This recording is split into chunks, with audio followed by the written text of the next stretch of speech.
Okay, here we go. This is the Buddha's words on loving kindness. This is what should be done by one who is skilled in goodness and who knows the path of peace.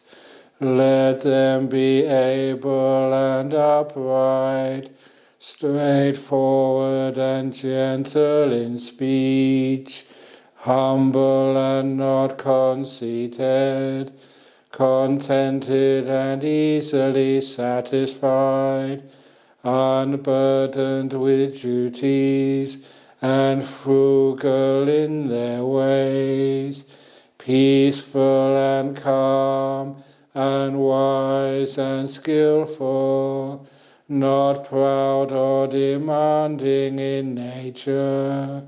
Let them not do the slightest thing that the wise would later reprove, wishing in gladness and in safety, may all beings be happy, whatever living beings there may be, whether they are weak or strong, omitting none, the great or the mighty, medium, short or small, the seen and the unseen, those living near and far away, those born and to be born, may all beings be happy.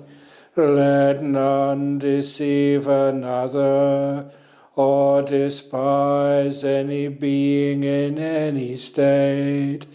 Let none through anger or ill will wish harm upon another, even as a mother protects with her life her child, her only child, so with a boundless heart should one cherish all living beings, radiating kindness over the entire world, spreading upwards to the skies and downwards to the depths, outwards and unbounded, freed from hatred and ill will, whether standing or walking, seated or lying down,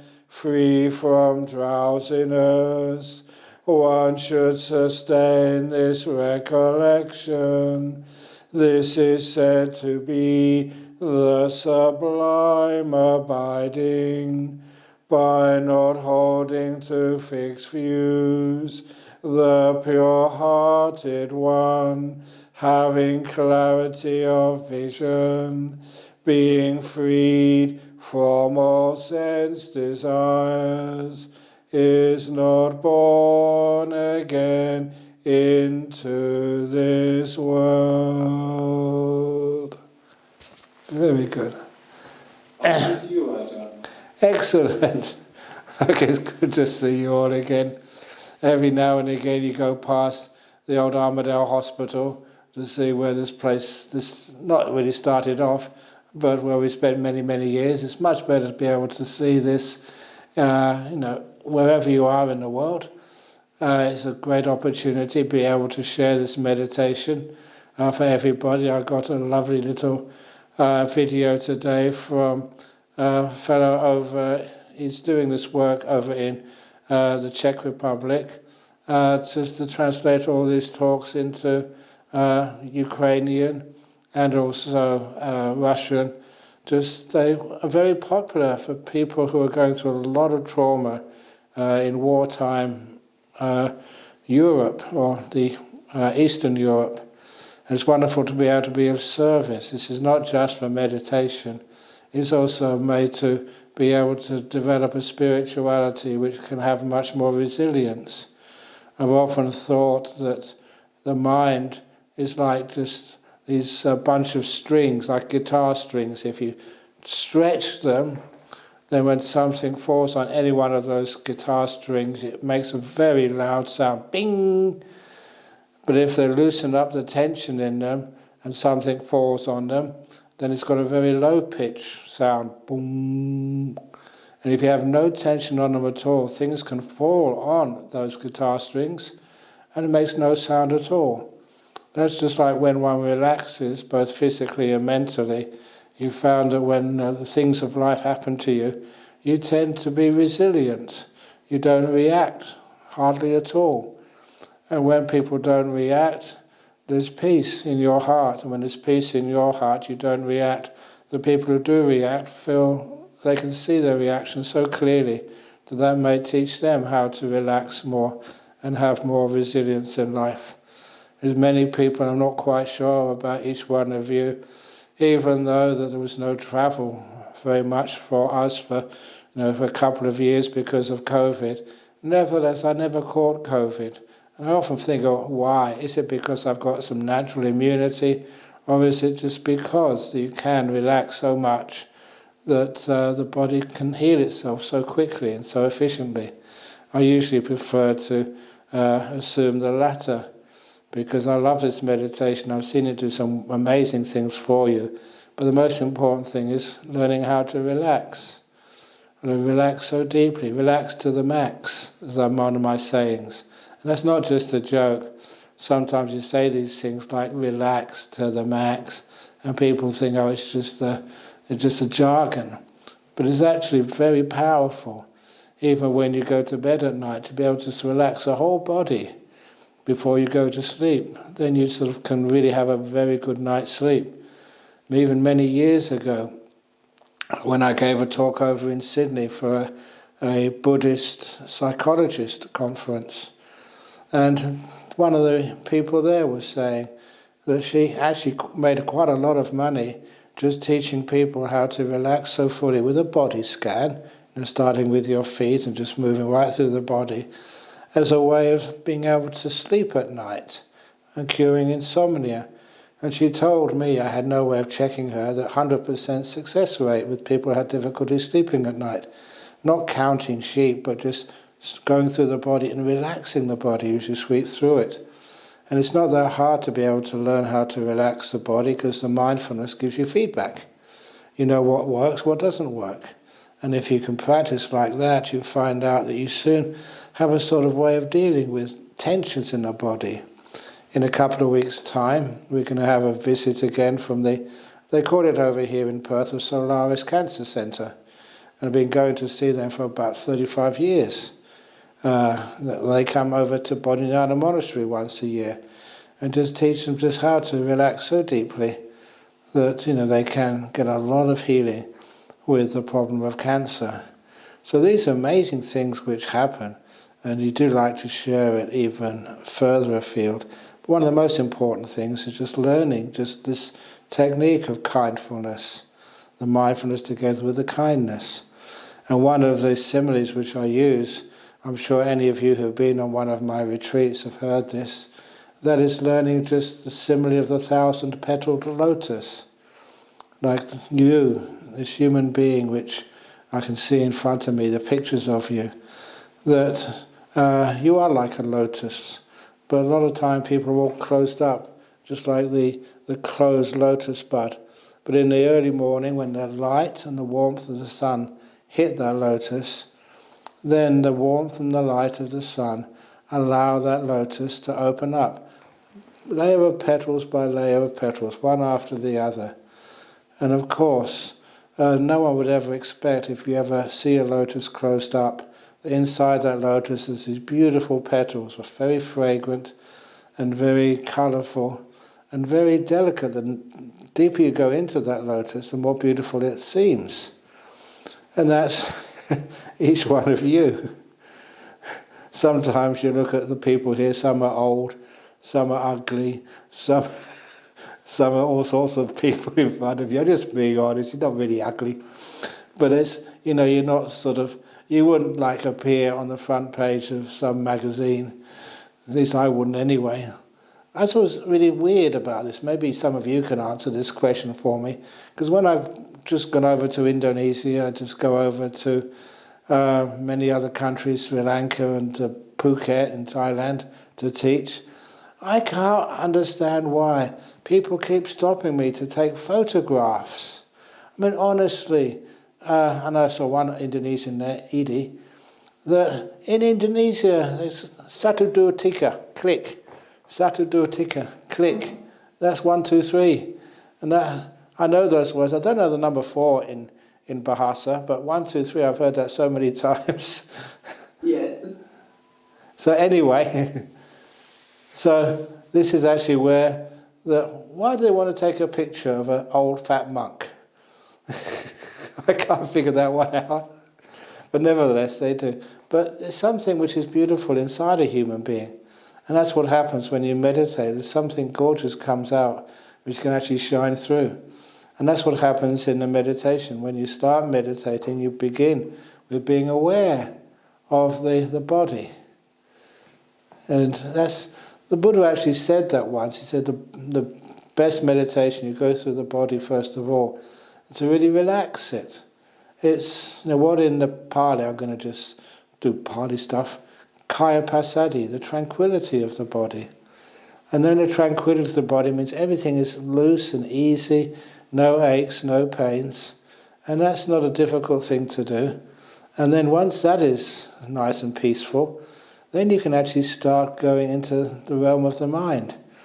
I always mention this because often that people just go on to things like the breath meditation or do some mantra meditation or some other little words way too quickly. If your body is really relaxed, and on the way of relaxing your body, you develop your mindfulness and the kindness. You may have worked out already, if you haven't heard this before, that the mindfulness is like the light of the sun, and the kindness is the warmth of the sun. You do need both of those two together to be able to open up this body and mind. But if you practice like that, then soon the body becomes so relaxed, it's not a problem anymore. Nothing really needs your attention anymore in your body. Everything is calm and stable and pleasant. So after a while, the body just vanishes. And you can actually start watching things like the breath, or even before you even watch the breath, to understand what peace means. There's a lot of these concepts which we have in meditation, like peace, like stillness, which a lot of times people think they understand, but they don't really understand them. But once you start allowing them to come up and getting to know them more and more and more, they're really beautiful things which you can watch. Even just peace of mind, just peace. It's a beautiful thing to experience. And because it's so important, it means that you tend to develop peace, not just in your meditation, but peace in your home, peace in your community, peace in your family, at your work, wherever you go, whatever you do. Even today when I was in town, quite a lot of times when it's in an elevator or just walking down the street, and I'm a bit weird, I go around saying to people, good morning, good morning, good morning. And a lot of times people in cities don't do that, especially just over in Hay Street in Perth. But nevertheless, you say good morning and have a smile. I already look weird enough, I can get away with that, and people don't think I'm oppressing them at all. They can actually say good morning back. And it's a beautiful thing just to say good morning to a person, give them a bit of loving kindness. And the same when I'd meditate, I just say give loving kindness to the whole body, and then that feels something which can relax the situation, and then I go into the peace and get to know what peace feels like. Really get to know it.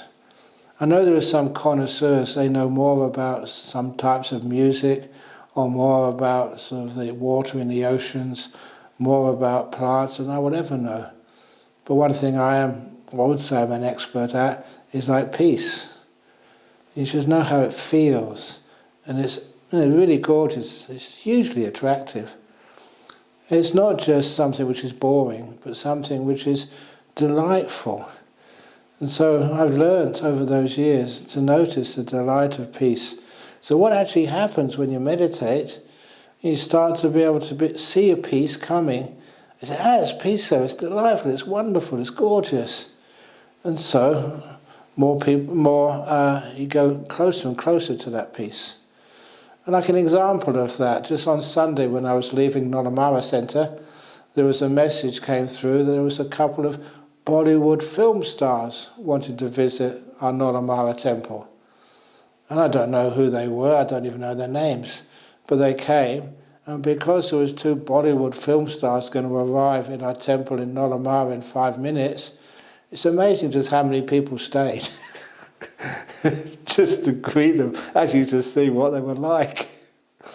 But anyway, I gave them a quick blessing and then they left. They looked pretty ordinary to me anyway. But nevertheless, it's amazing, just something which was delightful to look at, then people actually stayed, they wanted to see it. It's just like peace in your mind. Once you actually know what peace is like, it's much more beautiful than any Hollywood film star. So that meant that, it was Bollywood, sorry, Indian, but nevertheless, that attracts you to something like peace. And so after a short while, when peace comes up, it's just makes your meditation really joyful. With peace, crikey, that's the most wonderful thing to be with.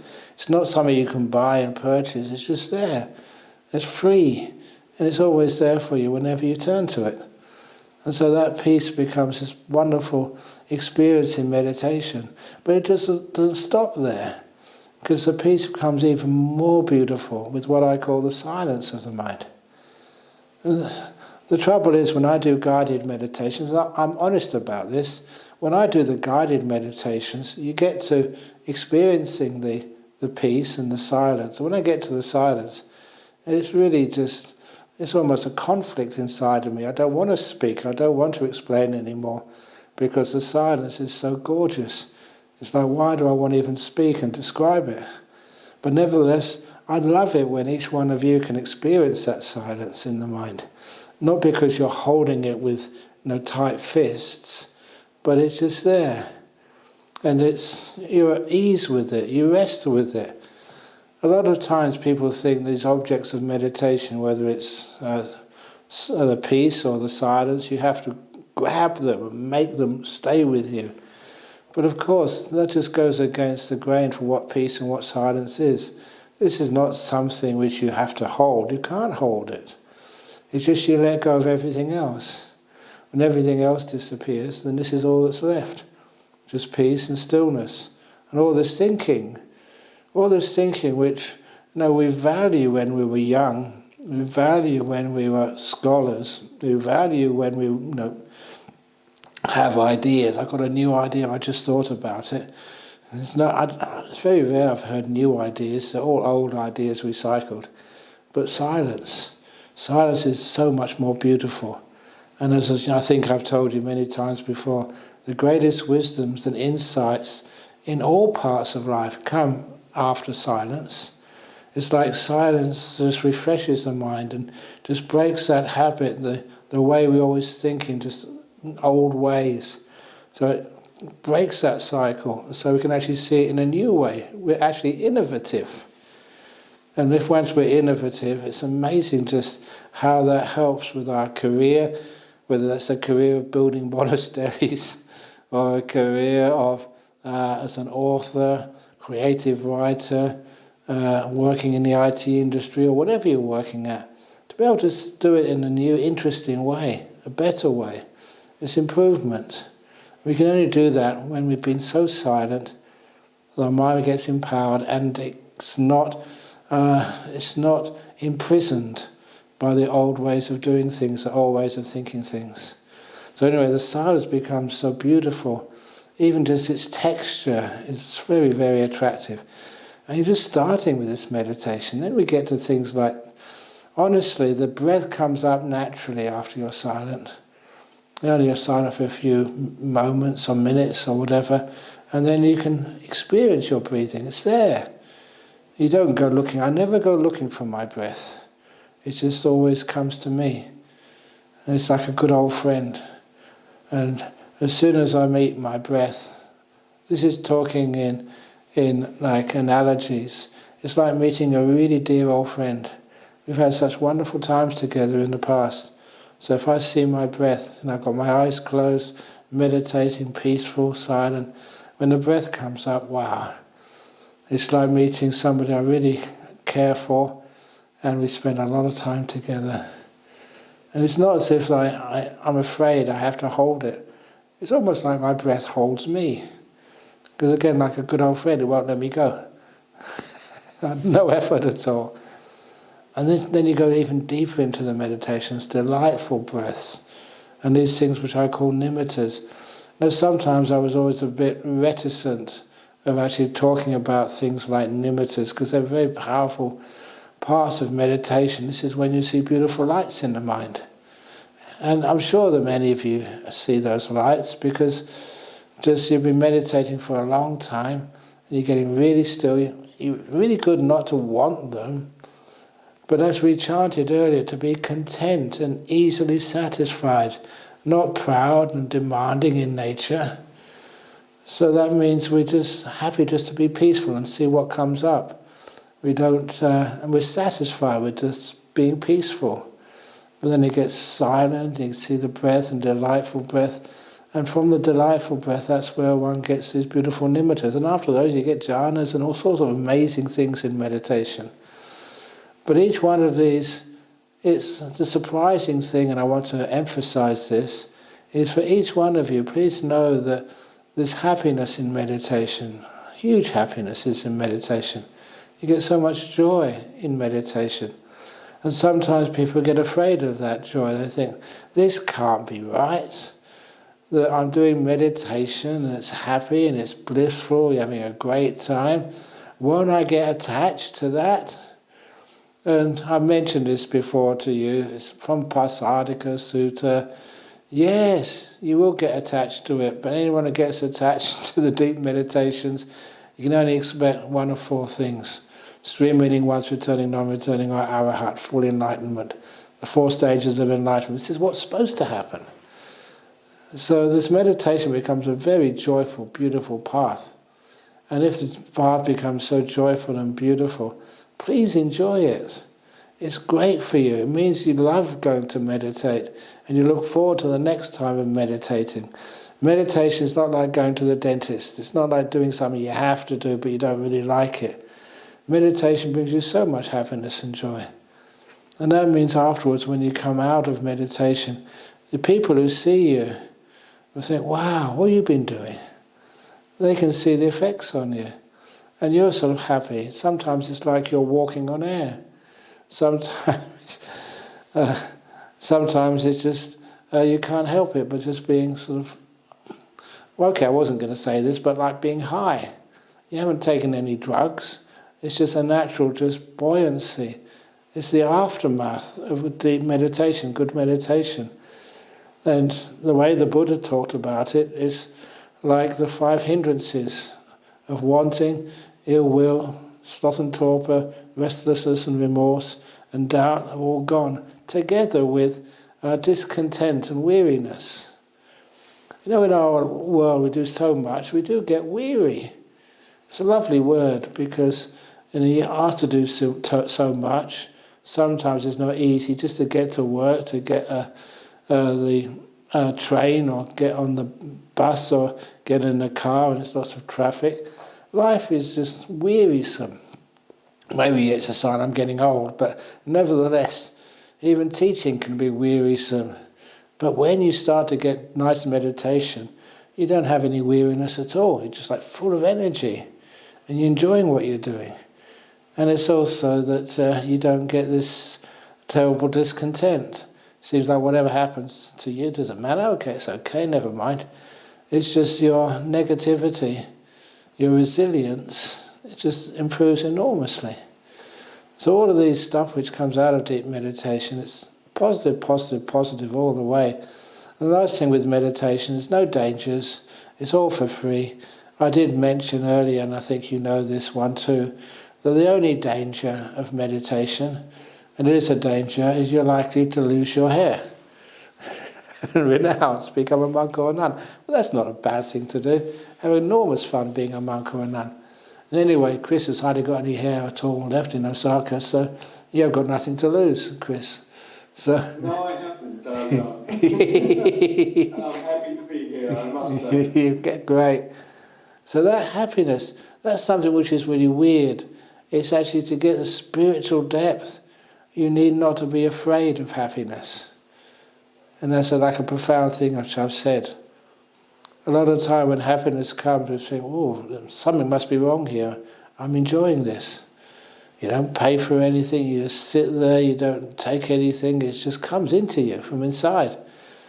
But a lot of times people are afraid of it.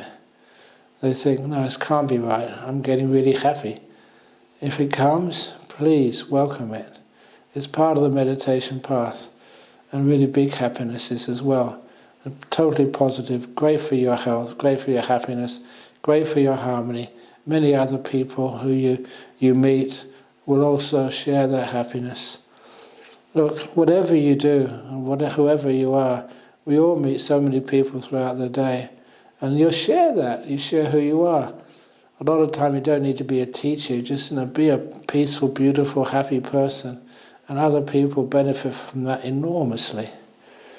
And that's your way of giving back to the world, even if you don't even speak. Just your presence inspires people. So anyhow, I know these days that I do talk too much, even though I just, much of the other body, you just have to walk slowly, just walking up the hill. But my mouth, it's one thing which I've noticed over so many years. As you get older, your arms get weak, your legs get weak. Sometimes you need to wear glasses, you can't hear that well. But there's one part of the body which gets stronger and stronger and stronger the older you are, and that's your mouth. So my mouth has got lots of energy. So anyway, I'm going to shut up now, and we can start some meditation. So are we okay to do some meditation now? Of course we are, Ajahn. That would be wonderful. Okay, so I'll do a guided meditation for the first bit, and then when I get really silent, inside myself I can't speak much more, so what I usually do, I'll be quiet, and then I'll give you a come out message just 1 or 2 minutes before the meditation ends. Okay, so here we go. So please, if you can, get yourself as comfortable as possible.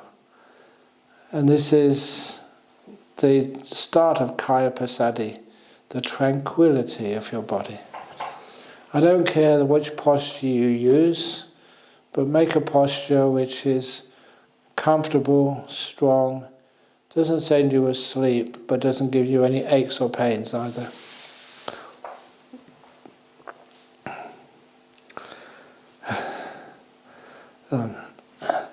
Got myself sitting reasonably comfortable. I'm going to just adjust my butt and my back, so I like sitting up straight. That feels much better. And then I'm going to start with kindfulness on your feet, first of all. Can you experience any sensations on your feet? I always like to wear bare feet. Don't like socks, especially when I'm meditating, because I like to feel the carpet underneath the soles of my feet. I like to feel my toes, my uppers, the heels of my feet. If you look for sensations, you'll be able to find them there. And every time you meditate like this, you get more and more aware of things which most people aren't aware of at all. For me, it's just the feelings in my feet. That's called mindfulness. But then I add the kindness. It's like wishing every part of my feet to be happy and well, to be relaxed to the max. And I discover that as I'm aware and I give that kindness, I can relax my feet more deeply than when I started.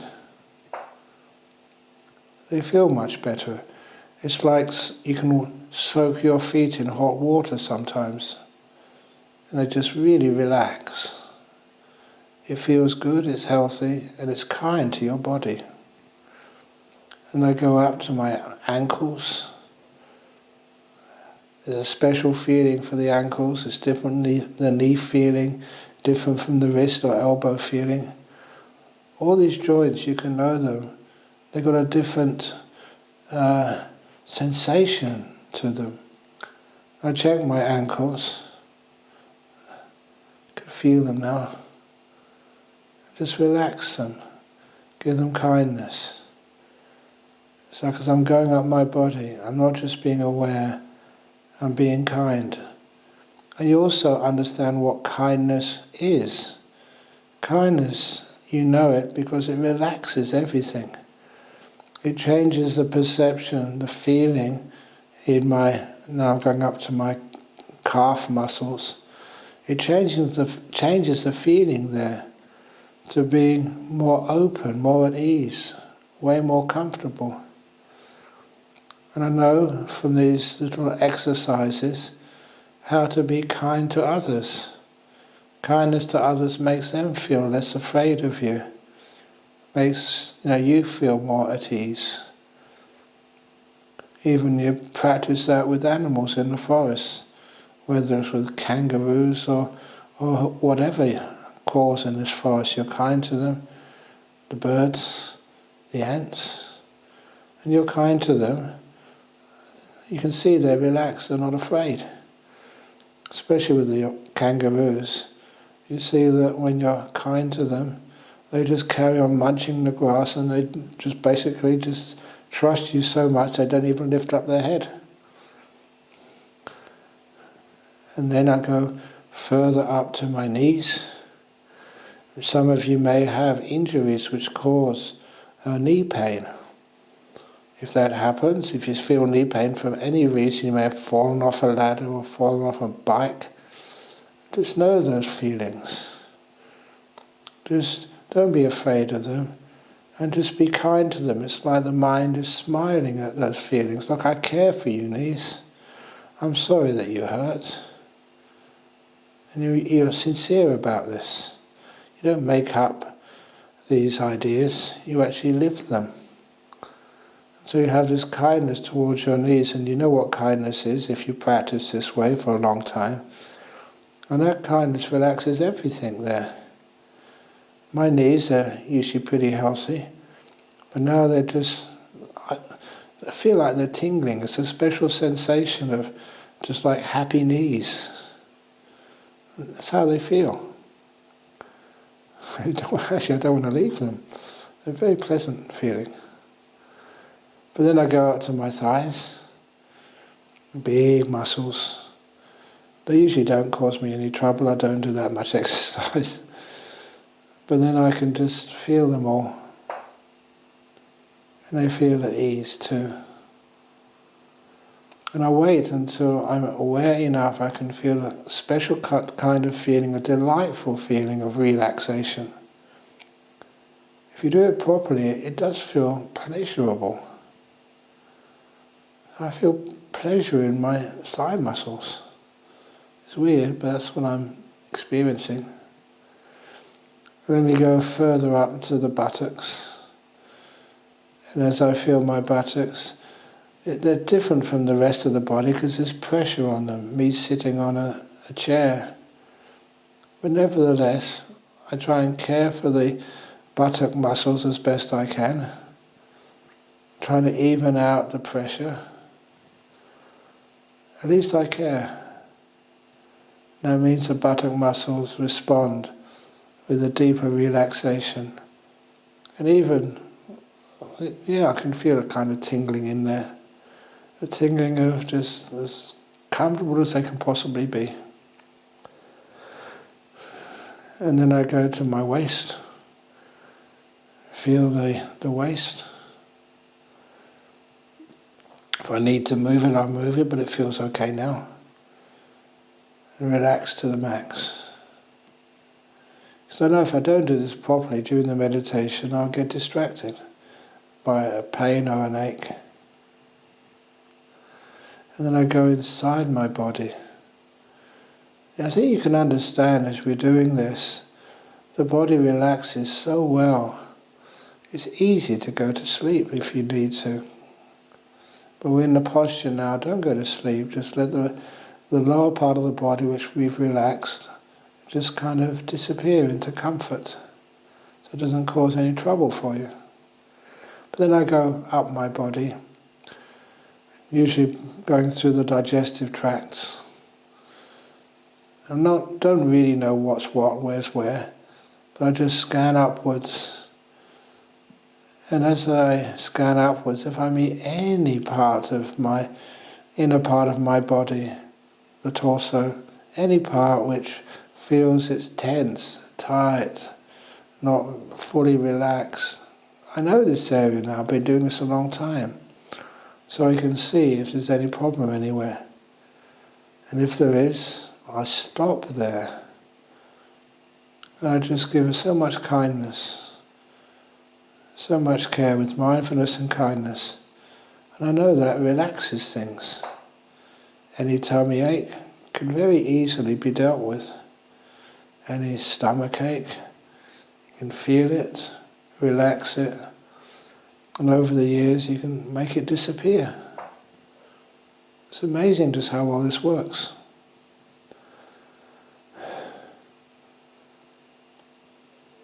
And I go further up to my lungs. I always have a little bit of hay fever, or maybe not hay fever now, but some sort of allergies. My father suffered terribly from asthma. I go to my lungs. I'm kind to them. I'm never going to force you. I'm just going to care for you, lungs. That makes my breathing nice and smooth and easy. Go up to my heart. Just recognize, be kind. And then go up to my shoulders. If there's anything else which I've missed, because my organs in the back are usually pretty easy going and pretty happy. But if you have to pause anywhere, please stay there for a little while, give a lot of kindness. And a lot of times you find that allows some healing to happen if there's any injury or any pain there, any tension. We relax it. And you go to your shoulder muscles.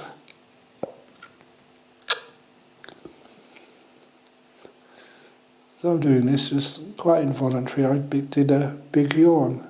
So my body needed to do that.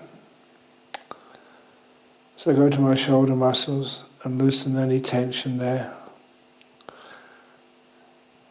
You get to know your body. You get to know if it's tense.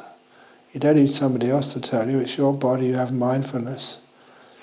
And the kindness learns how to relax all those muscles in your shoulders. Sometimes it's trial and error, but soon you learn. And you go down your shoulders, past the forearms to the elbows.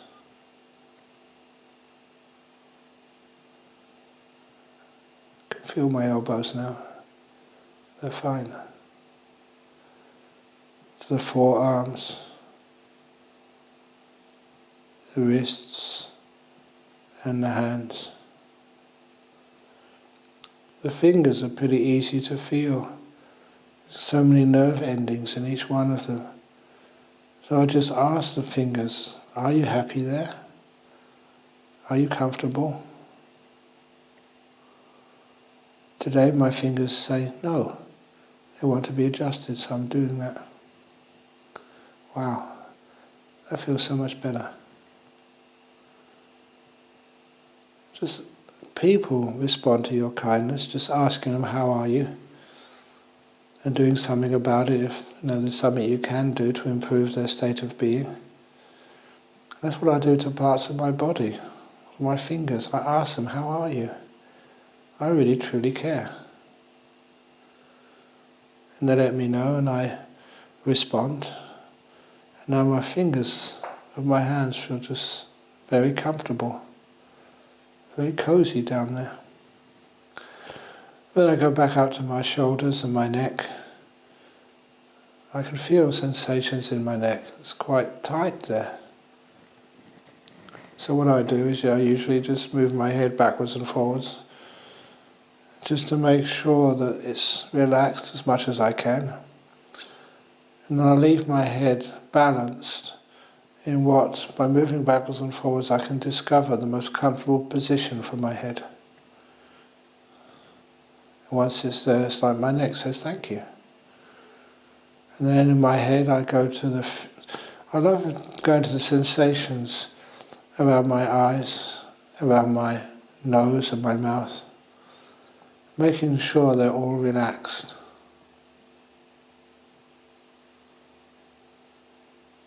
The moment that my muscles around my eyes aren't relaxed enough, I just pause there a little bit. It's better. It's how I feel. They're more at ease, more open, less stressed, less squashed.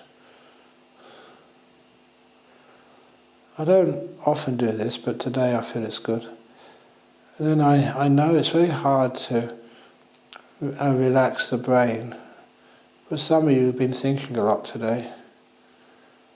So you might try just focusing on an area right in the middle between your ears, a couple of inches behind your eyes, where your brain is located.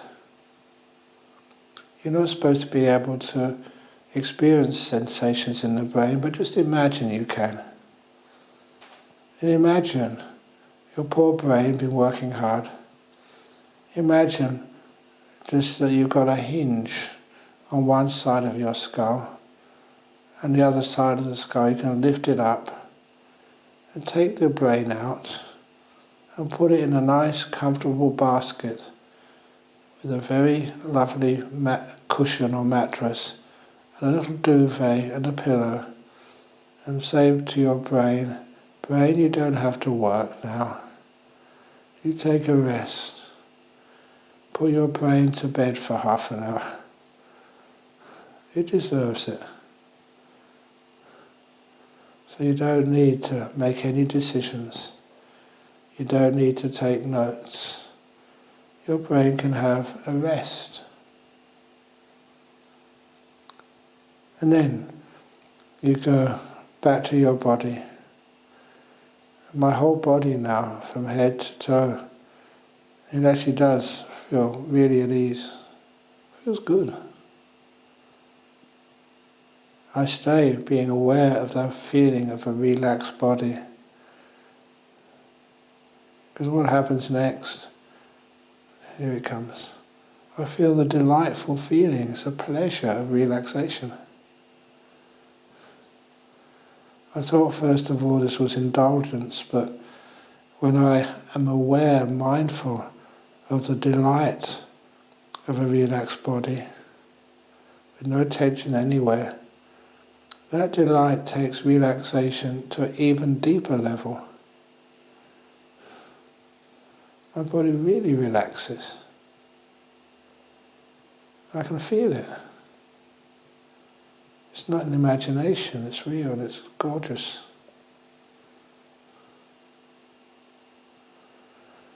And then I turn to my mind. Peace. How peaceful am I right now?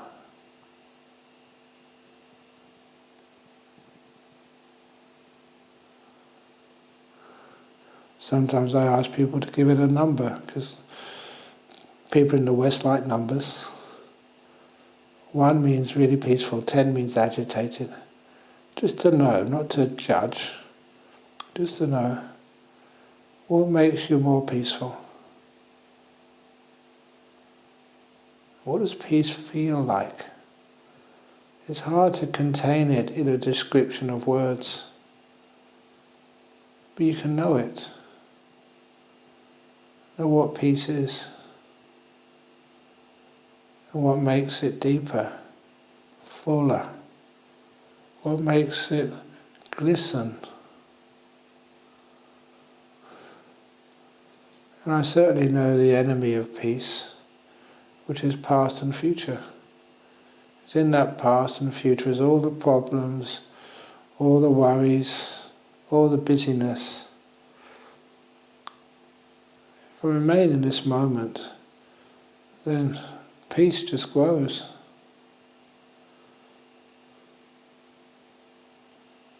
I feel the delight of the peace in the present moment. Once I notice the delight, I don't have to hold my attention there. I don't need to focus. Just the delight of peace right now holds me here comfortably. I don't want to go anywhere. I'm content, easily satisfied. I don't know if that's really true, easily satisfied. It's just too joyful to be, say easily satisfied, it just holds me. Warm, comfortable, safe, peace.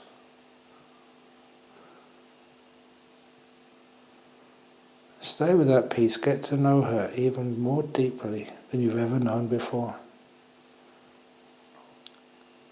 When you get to know each other and get to value one another, then that peace gets stronger and stays.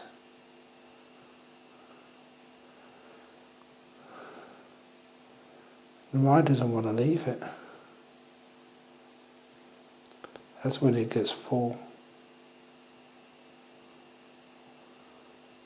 And it happens automatically as you get more and more powerfully peaceful. You notice silence also comes. You don't need to think. You don't need to work it out. You don't need to take notes. You don't need to make plans.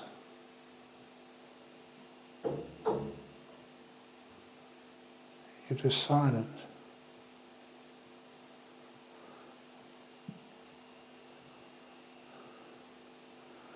This is almost good enough. If you want to notice your breathing, often it just comes to you.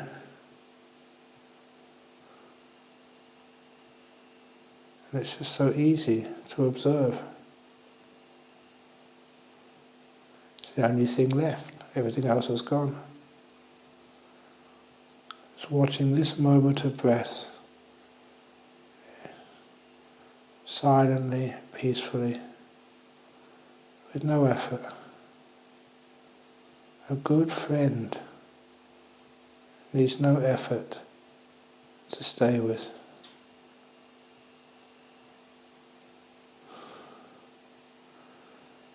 And please excuse me, I can't speak anymore.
It is getting close to the end of the meditation period.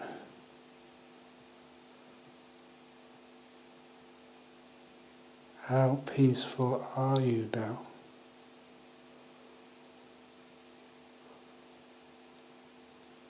And how delightful is peace?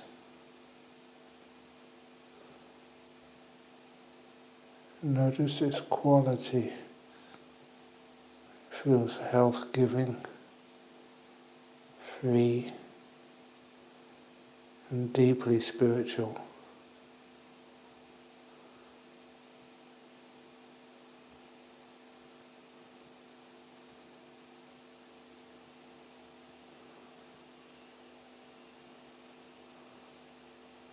It's beautiful.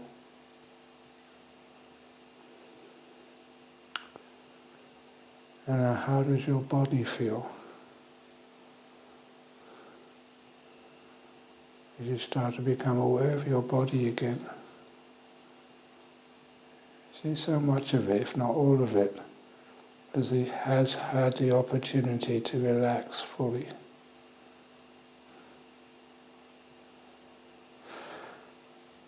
Feel so at rest, so reinvigorated. It's like recharging your battery.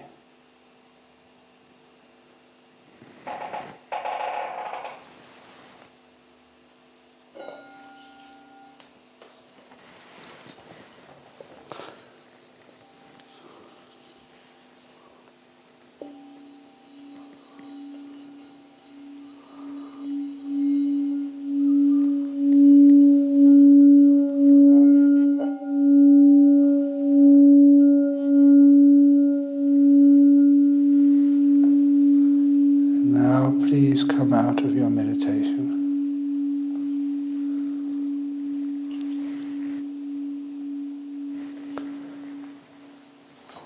I so much more prefer ringing the gong like that than banging it.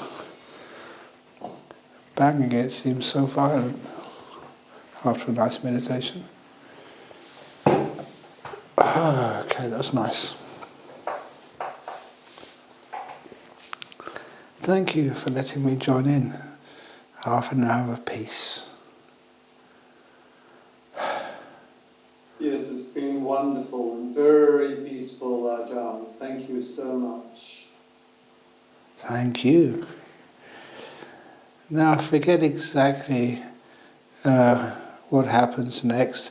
It used to be that you ask for questions or subjects for me to talk on. Well, we're most welcome.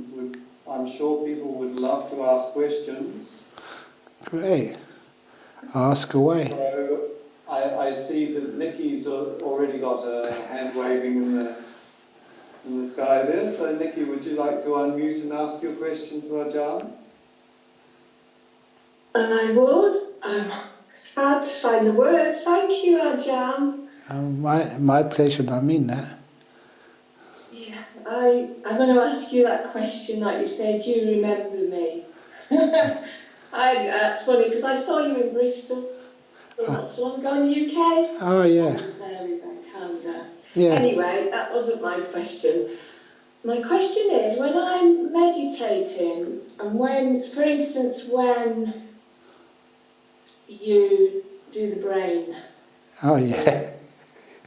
It's hard to find words, isn't it, after meditation? Yes. I wanted to know, because I go into a bit of a conflict of, do I experience it as I'm from within or an observer? I swing from both. Is that normal? Everything's normal because it happens.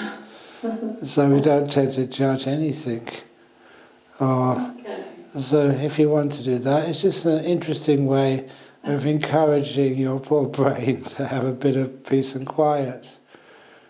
Of course, the brain is still working, it's only like a metaphor. But even just doing through that visualization, and after a while it just helps, just to calm the brain down. So when you do it, Ajahn? Are you seeing yourself do it, or is it you're imagining it from within? I'm imagining it. Imagining there's a... Because I'm a guy and I've made so many boxes and stuff. I imagine there's a little hinge on this side over here, and I lift the head up and take the brain out and put it in a nice, safe, warm place. I forgot to tell you that now, please, at the end of the meditation, please put your brain back in. Don't leave it out. Thank you, Ajahn. No trouble. Thank you. No trouble. All right, Ajahn Pasundu, would you like to unmute and ask yourself a question? Would you like to unmute and ask Ajahn the question up there? Ajahn, Yeah, hi. my question is about walking meditation. Yes. Ajahn, how to understand difference between concentration and drowsiness? I mean samadhi and drowsiness of walking meditation. What are its signs? Can you please explain? When you start to do the walking meditation, it's very hard to describe that on a video, but first of all, it's just a way of focusing your mindfulness on just the walking and all the muscles which move when your feet move. So when I start walking meditation, I usually put my gaze just a body length in front of me with my eyes open, which is important because otherwise you may hit something or you may tread on something. I don't look to the left or look to the right, keep the eyes open. And I can, right now even, Pasundu, don't even look at your feet, but can you lift your left foot up? You can feel it. Sorry? Yeah, okay. So you can feel all those sensations of lifting up a foot, and you move it forward, and you can feel those sensations, and you put it down again. And as you're walking, the longer you walk, the more you can actually pick up. You know those feelings of moving. And what happens next is actually so much goes on there that you start to focus naturally, not because you have to, but just on just the feelings of feet moving. And you soon get very, very interested in this. It's quite a pleasant sensation. And then you get the degree of samadhi, which I remember getting, that as I was doing walking meditation, this was in Bangkok many years ago, that I heard this sound like it was a long distance away, like miles away. And it was my name. Now Ajahn Brahm is the name I'm known as now, but the real name is Brahma Wangso. And I heard this sound like from a really long distance, Brahma Wangso, Brahma Wangso. And I thought this was really weird, because it felt so distant from me. But then I just paid attention to it instead of my feet walking, and I found out it was another monk was shouting in my ear hole. He was shouting there because I was late. I should have gone to some appointment, and he was sent to come and get me. But of course he knew what meditation was, so he knew he had to be right in my ear hole and just shout. And I could only just hear him. But I'm grateful for that because it showed me just how quiet you can get in your meditation, even walking meditation. And once you get interested in the movement of your feet, you don't get sloth and torpor. It's fascinating. Sometimes you have little things you ask people doing walking meditation. When you walk, which part of your foot leaves the floor first? Which part leaves last? When the foot moves up, does it go straight up? Or does it go forward a little bit or back a little bit? And when it moves forward, how does it move forward? My feet, they move in an arc. And then when it goes down onto the floor, which part meets the floor first, which last? You can feel the transfer of the weight from one foot to another. It's fascinating. And it gets joyful. You have a lot of fun. When there's joy, there's no sloth and torpor.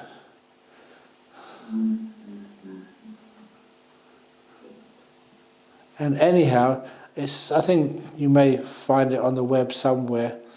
When I was in Penang, they said, well, that sometimes they were a bit dull. So I introduced Australian walking meditation. And that is, you don't walk, you stand with both feet together, and you put your hands in this position, and you jump like a kangaroo. Kangaroo walking meditation. And as soon as I did that, people got their cameras out and they started videoing it. So it's on the YouTube somewhere, Ajahn Brahm kangaroo walking meditation. But I did that, and that overcomes sloth and torpor very quickly. You bounce along. And I do that because it's fine, it's okay to have some fun in meditation. So please, you can innovate and see if you can do something which was original in walking meditation. Make it a little bit fun. That overcomes the tiredness.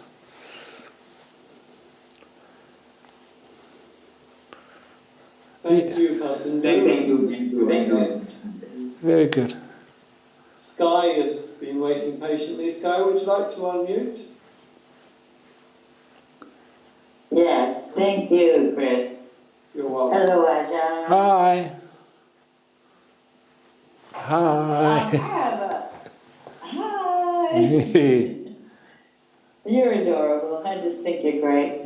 Thank you. Thank you so much for being here today.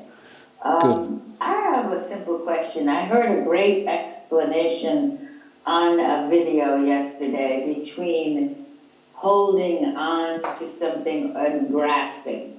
Yeah. And I thought, oh, I like this. Instead of grasping, you can still hold without grasping, because I tend to be a little grasper here and there. But I like holding on to joy and things that I used to love in the world and stuff. But I have a conflict of the difference between passion and dispassion. Like, I was in the performing arts, say, and I was passionate about it all my life.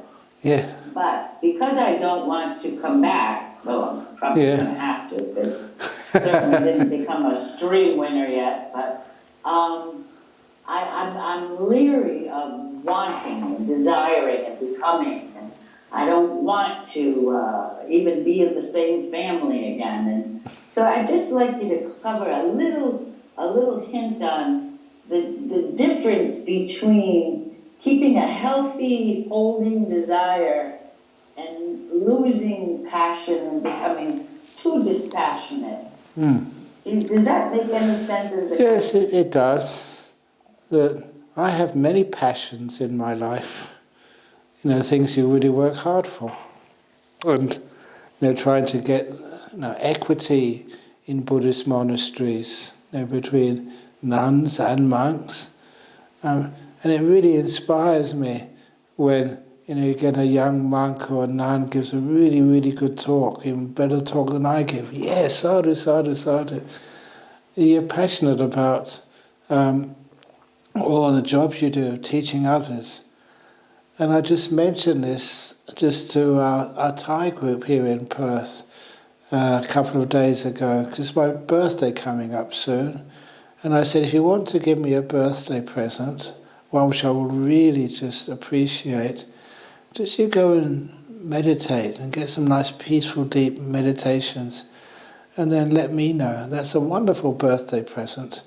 When you see all the sort of people you've helped, you've advised, you've encouraged, when they start to get the bliss of meditation and the deeps of insights of meditation, that's what you enjoy more than anything else. I'm passionate about that. But then again, when it's time to meditate, you let that all go. It's like this monastery where I live most of the time, Bodhinyana Monastery. I'm supposed to be the head monk, the boss monk, as Chris said. I'm supposed to be the abbot, but I always have Monday mornings off. What I mean by that is, Monday morning I've been busy working in town, in our city centre. I come to monastery on Monday, and in the morning if some monk said, oh, the plumbing is broken, or someone needs some help, or whatever, I said, why are you asking me? I'm not the abbot today. I take some time off. And what happens is something really amazing. When you take that time off, if you possibly can, you look at the place where you live with totally different eyes. I don't know your house where you live, but if you kind of own that house, you can't appreciate it. If I think I own this monastery, I've got so many responsibilities and duties that it just drive you crazy.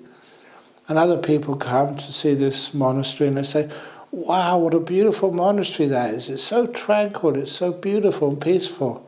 And I say, are you joking? This is my workplace. And I realised I was wrong. And I sort of decided at least once, a morning, once a week anyway, I try my best just to be a visitor, not an owner. And if you're a visitor and an owner, you can see things in a totally different way. So That's a very good answer. Yeah. So you're passionate most days of the week, but one morning a week, just be a visitor. Thank you, Ajahn. Thank you, Sky. So in other words, just take a break from obligations, duties, desires, things that you must accomplish to stay in the world and function without despair and aggravation and perturbedness. Yeah, I like that. Great. Yay! Me too. Thank you. Okay. Thank you, Sky. And thank you, Ajahn. Melanie and Mariam in France have been waiting. Melanie and Mariam, would you like to unmute? Hello, I have a question about intermediate states. I've heard that when the body dies, there's an intermediate state before rebirth. Is it the same thing as ghost realm? And is it like similar to the human realms that you have contacts with other ghosts and interactions and feelings and all that kind of stuff? Thank you. Yeah, it's very similar. It's a nice question. Very few people ask a question like that. But it's true. When a person dies, they have the experience of floating out of their body or being outside of their body, and they can see and hear what's being said and what's being done. And what the Buddha called it, a mind-made body. Just be able to see, hear, smell, taste, touch, to know things. Maybe not as clear as when you are alive, but at least pain-free. And usually you stay in that realm for a while until it's a time for you to just go to your next life. And sometimes the idea of ghosts, most ghosts are just people may be in that realm, they may be stuck in that realm for a while, but a lot of times, these things which we call ghosts are very benign, they're kind, they're peaceful, and all they really need is just a little bit of assistance, that's all. A little bit of kindness. I don't know why most people don't believe in ghosts. They've never harmed anybody. They can be very helpful. There was one of these friends of mine from Australia. She went to UK once. And, if an Australian goes to UK, they have to go and see the castles. We don't have any castles in Australia. So she was taken on a tour of one of these castles in the dungeons. She never really believed in ghosts, but it was spooky down there. And when she came out, the tour had finished, she asked the guide, said, are there any ghosts? Have you ever seen any ghosts, in these dungeons? And the guide said, no, never. I've never seen any ghosts in these dungeons. And then the Australian happened to say a stupid thing. He said, "How many years have you worked in this castle?" And the guide said, "Over 300 years." That's a joke. Over 300 years means he was a ghost.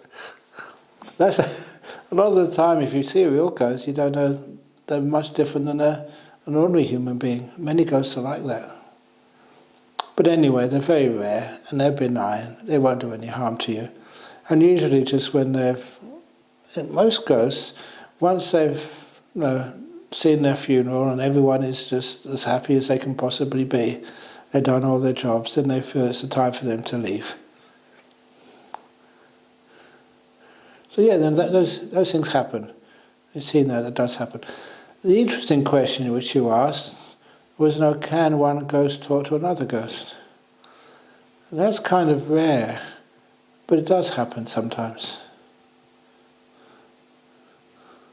Sometimes I remember seeing these ghosts over in Thailand kind of hang out together, not really quite sure what they're supposed to be doing. So they congregate together. That's weird. But anyway, I just add that. Thank you very much.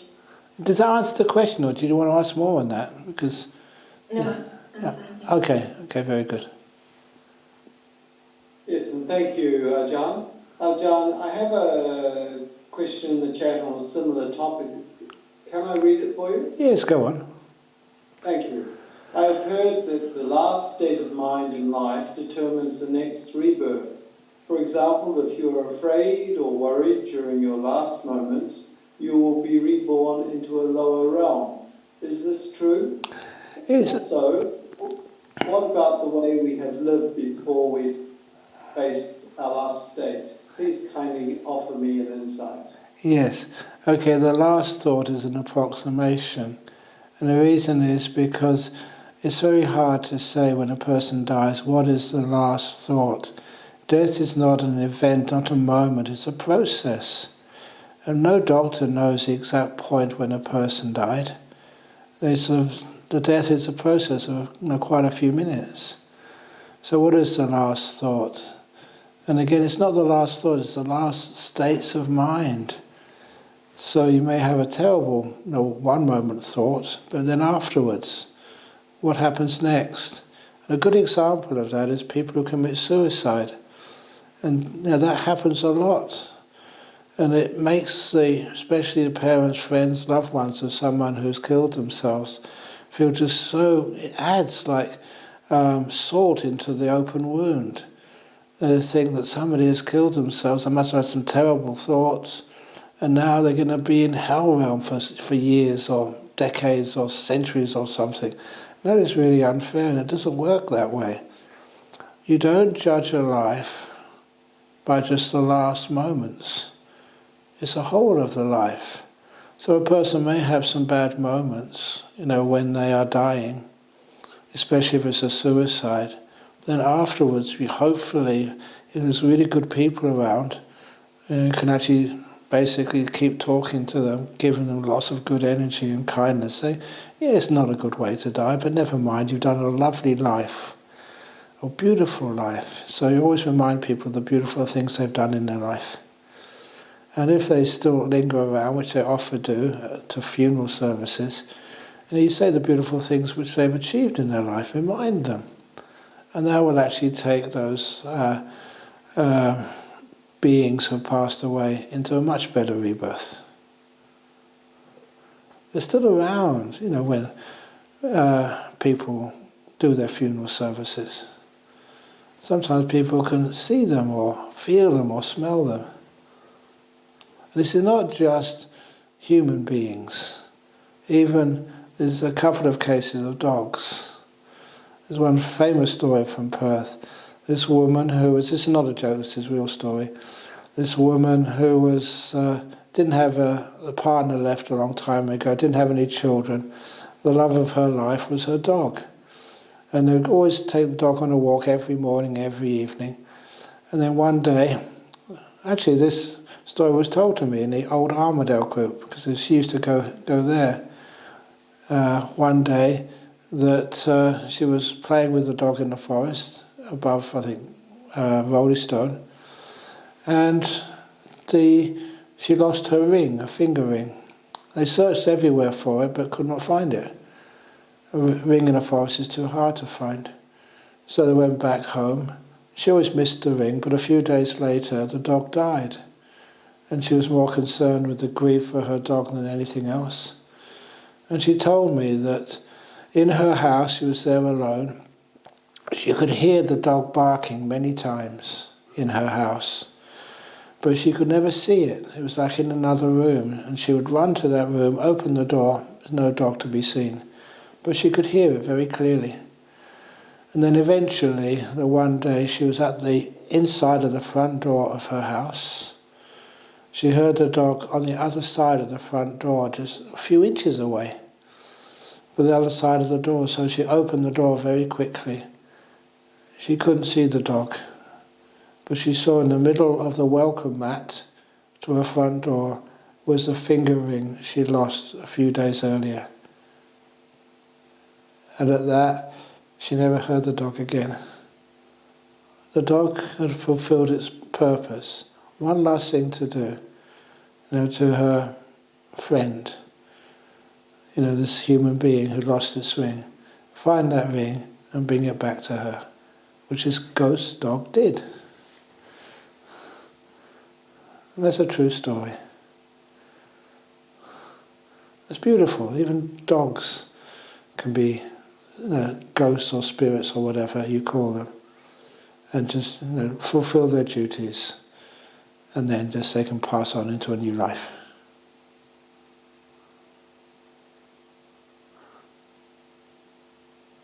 Thank you, Ajahn. And Ajahn, Gloria would like to unmute and ask you a question. Gloria? Good, yeah. Yes, my question is that yesterday night when I was doing loving kindness meditation, I have these weird feelings like I can feel spirits around. I feel weird talking about that, but I can sort of feel spirit or kind of, I don't know how to say, but that kind of thing.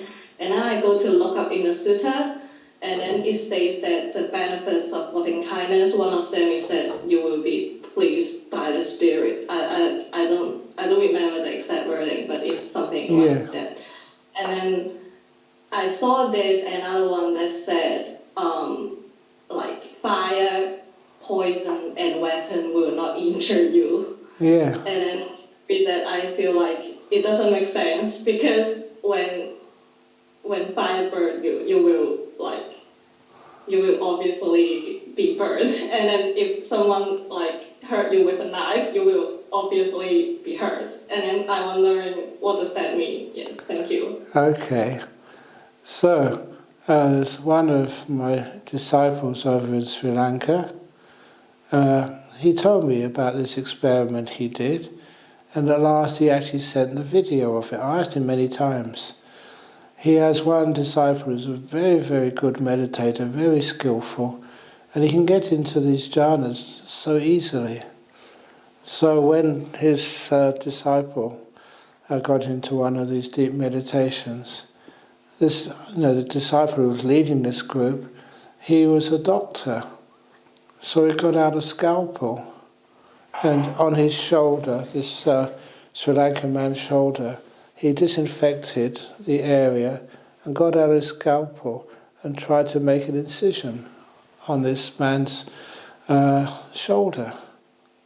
And he was a proper doctor, it was a real scalpel. And he videoed it. And the scalpel would not penetrate the skin. And so, he just stopped trying. The video was finished. And then when the fellow came out, only then did the doctor tell him what he'd done. Did he feel anything? He said, no, didn't feel anything. And so then the doctor tried something else for the experiment. He said, would you mind if I try this again? He said, okay, not at all, because they trusted each other. So this Sri Lankan man went into a deep meditation again. the doctor got out the scalpel, did the disinfection of the area, and actually made an incision with the scalpel, because he had permission.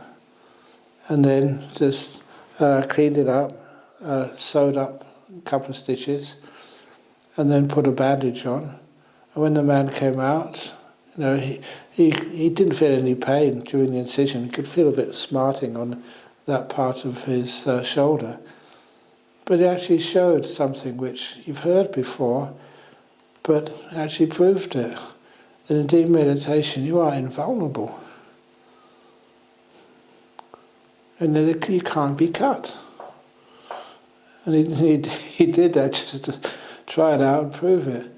And there's all these other stories of, you may have heard me say these stories. I love collecting them because I was a theoretical physicist before, and weird stuff really interests me. About one of these monks, he was an Indonesian monk, he's dead now, but he meditated in the jungle in Java, and he was actually underwater for about 6 or 7 days. He didn't know anything about it because he was in deep meditation in a jhana. You can't drown. And in the time of the Buddha, there was this one monk. This is the story in the Buddha's time, and he was meditating so peacefully in the jungle, and people, a couple of villagers, looking for mushrooms in the jungle, thought he was dead, and thought, he's a venerable monk. I can't just leave this monk to be eaten by the jungle animals, so we should cremate him. They were in the jungle, so they could get wood very easily. They got a pyre, put the venerable monk on top, set it on fire, and once the fire was established, they went off to just collect their mushrooms or whatever. And this is how the Buddha said it. The following morning, they were very surprised to see that monk walk into their village for alms food. He was totally alive, and even his robes were not burnt. So these deep meditations, amazing things happen.